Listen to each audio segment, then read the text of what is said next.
नमस्कार मित्रों। राहु का जो गोचर होने वाला है 30 अक्टूबर से, वर्तमान मेष राशि से वो मीन राशि में जाने वाले हैं, क्योंकि राहु हमेशा वक्री गोचर करते हैं। उसी की फल हम जान रहे हैं। अभी तक मेष राशि से कर्क राशि तक हम जान चुके हैं। आज हम जानेंगे सिंह राशि के लिए कैसा प्रभाव होगा। आपके लिए जो राहु हैं वो अष्टम भाव में जा रहे हैं, जो बहुत अच्छा फल नहीं है। प्रथम दृष्टया इसे बहुत अच्छा फल नहीं माना जाता है, हालांकि इसकी हम और चर्चा करते हैं। ये आपके 12 नंबर यानी कि मीन राशि में जा रहे हैं और अष्टम भाव में पड़ रहा है। अष्टम भाव होता है त्याग का, आपका जो हानि है, जो आप जान नहीं रहे हैं, हानि का, लॉन्ग टर्म डिजीज़ का, लेकिन इंश्योरेंस वगैरह से आपको प्रॉफिट का, और यदि आप शेयर मार्केट वगैरह में इन्वेस्ट करते हैं तो लॉन्ग टर्म बिजनेस का। तो जैसा कि ग्रंथों में लिखा हुआ है कि यदि जो राहु है वो अष्टम में परिभ्रमण करें, गोचर करें, तो ये ज़्यादा शुभ नहीं होता है। लेकिन यदि आपकी जो मूल कुंडली है, आपकी जो जन्म कुंडली है, उसमें राहु मजबूत अवस्था में है और आपकी जो वर्तमान दशा है वो भी सही चल रही है, आपके लाभ के योग चल रहे हैं, तब तो आपको आकस्मिक लाभ के योग बनेंगे। जैसे रेस, सट्टा, जुआ, लॉटरी, शेयर आदि में, या फिर स्त्री से संबंधित कहीं भी चीज़ में आपको लाभ के योग बनेंगे। लेकिन यदि आपका जो दशा है वो भी फेवरेबल नहीं है तो आपके लाभ के योग नहीं बनेंगे, बल्कि आपके पैसे डूबने के योग बनेंगे। तो यहाँ पर कहीं भी इन्वेस्ट करने से पहले आपको सोचना पड़ेगा, क्योंकि राहु अष्टम में गए हैं और अष्टम में कोई भी चीज़ जाता है तो उसको वो लॉन्ग टर्म का इन्वेस्टमेंट हो जाता है।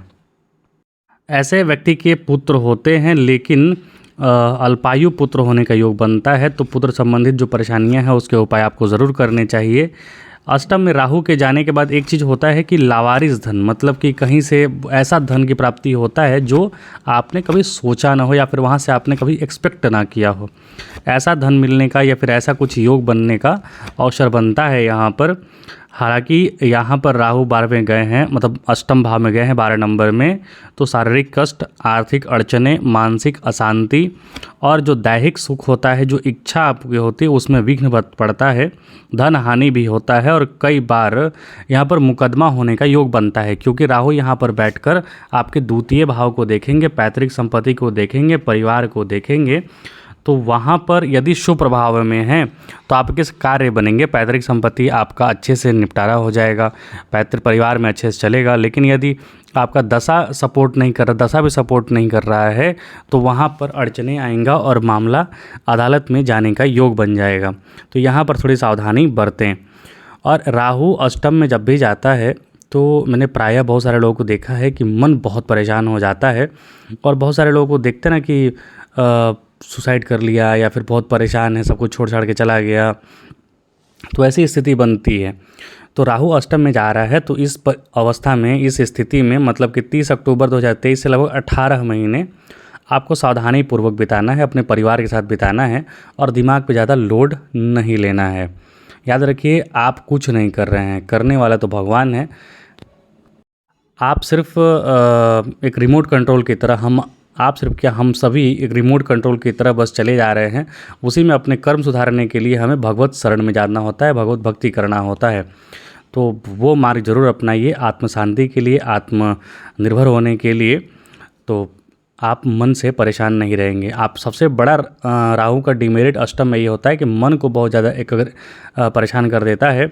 और एक चीज़ ये भी होता है कि अष्टम में राहु जाके चोट चपेट, एक्सीडेंट वगैरह का योग बनाता है, अर्थात कहीं ना कहीं लॉन्ग टर्म, प्रोलॉन्ग टर्म जो डिजीज़ होता है या फिर कुछ परेशानी शरीर में जो होता है उसको क्रिएट करता है। तो वहाँ आपको सावधानी बरतना है। गाड़ी वगैरह चलाते हैं आप तो सावधानी से गाड़ी चलाना है, और कहीं भी यात्रा करते हैं तो सावधानी पूर्वक भगवान का स्मरण करके करना है कि मतलब कृपा करके ऐसा मेरे साथ दुर्घटना ना ही हो। यहाँ पर अष्टम में राहु का पॉजिटिविटी क्या है? पॉजिटिविटी यही है कि आकस्मिक धन मिलने के कुछ योग बनते हैं, लेकिन वो भी तब आपको ज़्यादा बनेंगे जब आपका फेवरेबल दशा हो। तब अपनी कुंडली में ज़रूर देखिएगा कि आपका दशा आपके अनुकूल है या नहीं है। राहु जो हैं विषैले जीव जंतु को रिप्रेजेंट करते हैं, तो यहाँ पर आपको विषैले जीव जंतु से भी बच के रहना है, क्योंकि अष्टम भाव में राहु जा रहे हैं। तो आपको काटने के या फिर विषैले जीव जंतु से खतरा होने के योग हैं, तो वहाँ सावधानी बरतें। राहु जो कि रहस्यमयी हैं, मायावी हैं, मनोवैज्ञानिक है, ज्योतिष के भी कारक ऐसे माने जाते हैं। तो यहाँ पर आपको कुछ परा जो शक्ति होता है उसका भी आभास होगा, दैवीय शक्ति का भी आभास होगा। लेकिन आप दूसरे जो दुष्ट प्रवृत्ति के, जैसे बहुत सारे लोग पैशाचिक प्रवृत्ति के होते हैं या फिर बहुत डरा देते हैं, भूत या फिर डायन वगैरह जिसे हम कहते हैं, तो उनसे आपको बच के रहना है, सतर्क रहना है, उसमें ज़्यादा आपको लिप्त नहीं होना है, वहाँ पर आप परेशानी में पड़ जाइएगा। आपका स्वयं का अपमान हो सकता है। नीच एवं दुष्ट लोगों का संगत बिल्कुल भी ना करें। व्यापार संपत्ति वगैरह में थोड़ी अगर असफलता मिल रही है क्योंकि अष्टम में राहु गए हैं, तो मानसिक परेशानी ज़्यादा नहीं लेना है, सावधानी बरतना है, ये समय भी टल जाएगा।